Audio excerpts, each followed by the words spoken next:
구약에서 이어진 왜곡과 사탄적 구조는 신약에서도 그대로 나타납니다. 예수님의 본래 가르침은 단순했습니다. 조건 없는 사랑, 깨달음을 주는 말씀, 그리고 강제가 없는 자유, 누구도 차별하지 않는 평등, 권능을 통한 신의 존재 증명.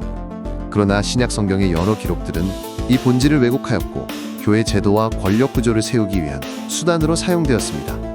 마태복음부터 고린도서까지 살펴보며 신약 성경이 왜 사탄화되었는지 알려드리겠습니다. 첫 번째, 마태복음. 마태복음은 예수님을 신격화하려는 시도가 뚜렷하게 나타나는 책입니다. 임마누엘이라는 이름은 하나님이 우리와 함께 하신다는 뜻이지 예수 자신이 곧 하나님이라는 의미가 아닙니다. 예수님은 하나님을 가장 잘 알고 전하신 분이었지 스스로 하나님이라 주장하신 적이 없습니다. 그러나 후대 기록자들은 이 표현을 억지로 연결시켜 예수님을 신으로 둔갑시키고 있습니다. 예수님은 새 법을 만드신 적이 없습니다. 단지 사람들이 깨닫고 바르게 살도록 가르침을 주셨습니다. 하지만 마태복음은 예수님을 마치 새로운 율법 제정자로 묘사하여 본래 의도를 왜곡했습니다. 예수님은 누구든 조건 없이 치유하고 가르치셨습니다. 예수를 믿고 따르는 자만 은혜를 받는다는 것은 잘못된 주장입니다. 이는 교회의 배타성과 권위를 정당화하려는 왜곡일 뿐입니다. 성전 정화 사건도 예수님이 자신을 이스라엘의 왕으로 세우기 위함이 아니라 신을 모신다는 성전이 장사판으로 변한 모습을 보고 분노하신 행동이었습니다. 베드로에게 교회를 세우라는 말씀은 있을 수 없습니다. 만약 교회를 세우실 의도가 있었다면 예수님께서 살아계실 때 직접 세우셨을 것입니다. 이는 교회의 제도화를 합리화하기 위해 꾸며낸 거짓입니다. 두 번째, 마가복음. 마가복음은 예수님의 신격화를 노골적으로 드러냅니다. 산에서 예수님의 모습이 영체처럼 변했다는 변모 사건은 사실이 아닙니다. 예수님은 부활 전에는 단 한 번도 외형이 바뀐 적이 없었습니다. 이는 신격화를 위해 후대가 조작한 이야기입니다. 정작 그걸 봤다는 당사자인 야고보서, 베드로서, 요한서엔 이런 내용이 전혀 없으므로 거짓입니다. 세 번째, 누가복음. 누가복음도 같은 왜곡을 반복합니다. 마가복음의 변모 사건을 그대로 기록하여 마치 여러 증언이 있는 것처럼 꾸몄습니다. 하지만 이는 역사적 근거가 전혀 없으며 누가는 바울의 동역자로서 이미 바울의 왜곡된 시각에 물들어 있었습니다. 네 번째, 요한복음. 요한복음은 예수님 신격화의 절정입니다. 나는 길이요 진리요 생명이다. 나와 아버지는 하나다. 라는 말씀은 요한복음에만 등장합니다. 만약 실제로 하신 말씀이라면 다른 복음서에도 반드시 기록되었을 것입니다. 그러나 그렇지 않으므로 후대에 조작된 것입니다. 또한 요한은 예수님을 삼위일체 속에서 하나님과 동등하게 만들어버렸습니다.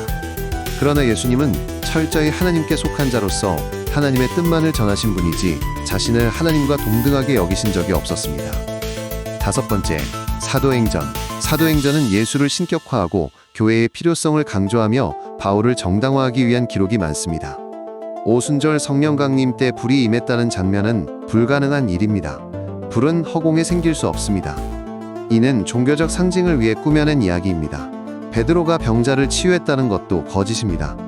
그는 예수님을 3번 부인했고 오히려 예수님에게 사탄아 내 뒤로 물러가라 라고 꾸짖음을 당했으며 아내들아 자기 남편에게 순종하라, 아내는 연약한 그릇이요 등의 여성 차별적 발언을 하는 자였습니다. 이런 남성 우월주의 사상을 가진 자는 절대로 영적 깨달음을 얻을 수 없으며 신의 권능을 받을 수 없습니다. 베드로의 권능 설정은 현재 교회의 권위의 정당화와 억지 신격화일 뿐입니다. 신도들이 재산을 팔아 바쳤다는 기록은 11조와 헌금 제도의 기원이 되었습니다. 그러나 신은 물질을 요구하지 않으십니다. 이것은 종교 권력이 사람들의 물질을 뺏기 위해 삽입한 왜곡입니다. 바울의 회심 사건 또한 진실일 수 없습니다. 예수님 공동체를 박해하고 학살하던 자에게 예수님이 먼저 나타나 주실 리 없습니다. 성령은 선한 자에게만 임하시기 때문에 바울의 경험은 오히려 사탄의 잠식이라 보는 것이 맞습니다. 바울이 로마 제국 곳곳에서 예수를 왕이라 선포하고도 살아남았다는 기록은 현실적으로 불가능합니다. 실제로 그런 일이 있었다면 즉시 처형당했을 것입니다. 바울이 감옥에서 수많은 서신을 집필했다는 것도 모순입니다. 그는 예수님을 직접 본 적도 없고 다른 사도들의 증언도 제대로 알지 못했습니다. 그런데도 수많은 교리를 만들어냈다는 것은 그가 예수님의 본래 뜻을 왜곡했음을 보여줍니다. 그 왜곡의 목적은 진짜 신의 존재를 숨기고 예수를 신격화함으로써 인류가 신을 잊게 하기 위함입니다. 예수님께서는 현재의 신격화된 자신의 상황을 보며 하늘에서 울고 계실 것입니다.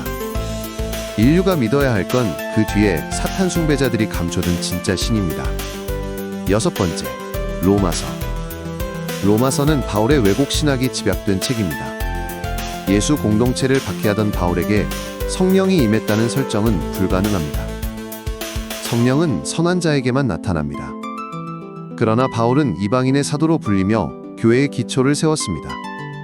이는 신의 뜻과 정반대이며 인간이 신을 교회에서 찾도록 강제하는 것이며 사탄 숭배자들의 권력 유지와 물질 갈취가 목적일 뿐입니다. 7번째, 고린도서. 고린도서는 바울의 왜곡이 극명하게 드러나는 책입니다. 바울은 인간의 자유를 구속하려 했습니다. 그러나 신은 인간에게 자유의지를 주셨습니다. 그 자유는 선에 기초해야 하며 악한 선택은 인과율로 다스려질 뿐입니다. 자유를 죄로 묶는 것은 왜곡입니다. 성적 행위도 상호동일하면 죄로 단정할 수 없습니다. 그러나 교회는 이를 불경하다고 단정하여 통제 수단으로 만들었습니다.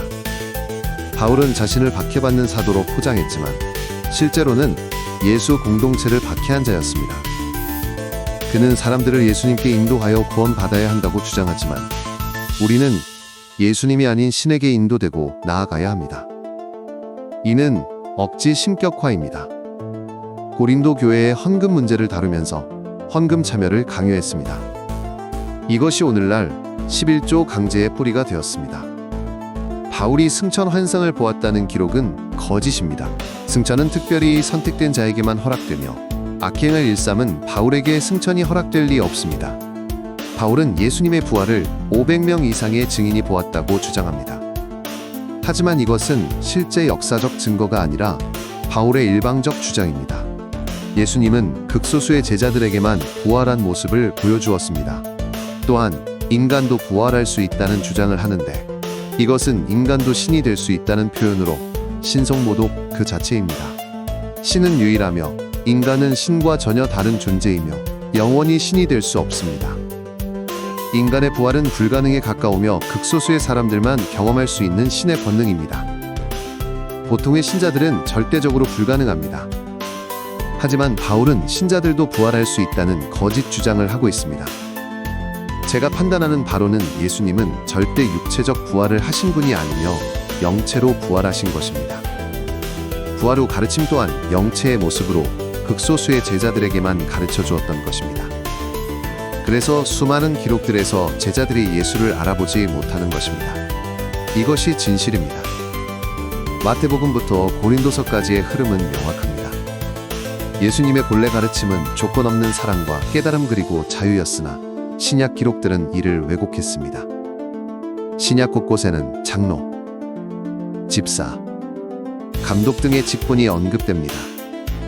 그러나 예수님은 종교 조직을 세우신 적이 없었으며 조직화를 지시하신 적도 없습니다. 오직 공동체를 통해 인간들이 깨닫기만을 바라신 분입니다. 교회 제도는 권력을 확보하고 사람들을 통제하기 위한 구조일 뿐입니다. 신약 성경은 예수님을 신격화하고 자격 없는 바울을 중심으로 교리를 세우며 교회 조직과 물질 통제를 정당화했습니다. 예수님이 교회를 세우실 것이었으면 살아계셨을 때 세우셨을 것입니다. 현재의 교회는 사탄 숭배 권력자들의 권력 유지용 도구일 뿐입니다. 우리는 예수님의 가르침을 기억해야 합니다. 예수님은 누구든 차별 없이 사랑하셨고 깨달음을 주셨으며 결코 강제하지 않으셨습니다. 이 진실을 분별해야만 인류는 종교의 사탄적 구조에서 벗어나 참된 자유와 구원의 길을 찾을 수 있습니다. 지금이라도 예수님의 진짜 가르침이 무엇인지, 종교에 세뇌당한 것은 아닌지 돌이켜보셔야 합니다. 당신의 신앙심은 진실된 마음에서 나오는 진심입니까? 사탄적 사회 구조 속에 강제로 세뇌당한 거짓 신앙입니까?